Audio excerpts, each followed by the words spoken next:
Comment fait-on pour réserver Internet? Alors, l'accès à Internet, donc au champ libre, il y a l'accès au Wi-Fi qui est gratuit en fait. Si quelqu'un a un ordinateur ou un smartphone, c'est possible de se connecter.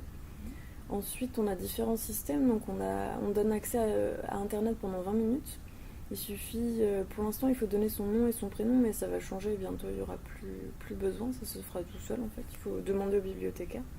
Donc, les accès aux ordinateurs pour des temps plus longs, il faut une carte de la bibliothèque, donc ça peut être soit une carte gratuite qui sert que pour les ordinateurs, soit une carte où on peut aussi emprunter avec, qui est, bah, ça dépend du statut de la personne, qui peut être à 26 €, mais avec la carte sortir par exemple c'est gratuit.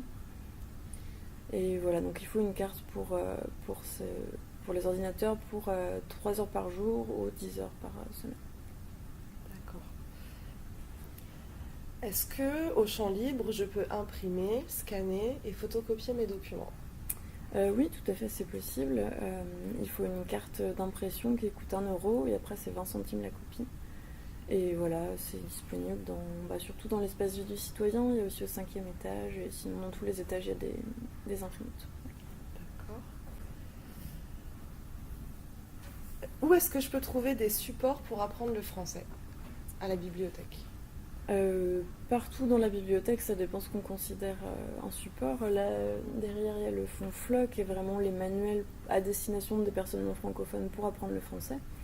Après, à tous les étages, il y a des documents en français. Par exemple, au 5e étage, il y a des films qui peuvent avoir des sous-titres en français, donc ça peut être pratique pour apprendre. Au 2e étage, il y a tout ce qui est musique. On peut écouter une chanson en lisant les paroles. Après, partout, il y a des documents en français, donc on a aussi des étagères spéciales faciles à lire, qui sont les documents dans un langage plus simplifié, qui peuvent être utiles aussi pour l'apprentissage du français.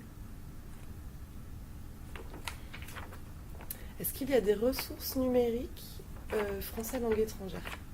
Oui, avec l'abonnement au champ libre, il y a un abonnement gratuit au site Tout Apprendre, qui propose des cours, notamment pour apprendre le français. Est-ce que je peux être aidée par un bibliothécaire pour utiliser l'ordinateur? Alors, dans l'absolu, oui. Après, les bibliothécaires, c'est pas forcément leur métier, en fait. Enfin, ça dépend pourquoi les choses simples, c'est possible. Ça dépend aussi des circonstances. S'il y a beaucoup de monde à ce moment-là, avec beaucoup de demandes, on va pas forcément avoir le temps d'aller jusqu'au bout. Après, autant que possible, oui, on essaye. Quand il y a des questions très compliquées, enfin voilà, ça va jusqu'à la limite de nos compétences. Ce qu'on propose par contre, c'est qu'on réoriente vers des services dont c'est la spécialité en fait, d'aider les gens dans leur démarche et sur les ordinateurs, qui sont spécialisés et qui sont gratuits.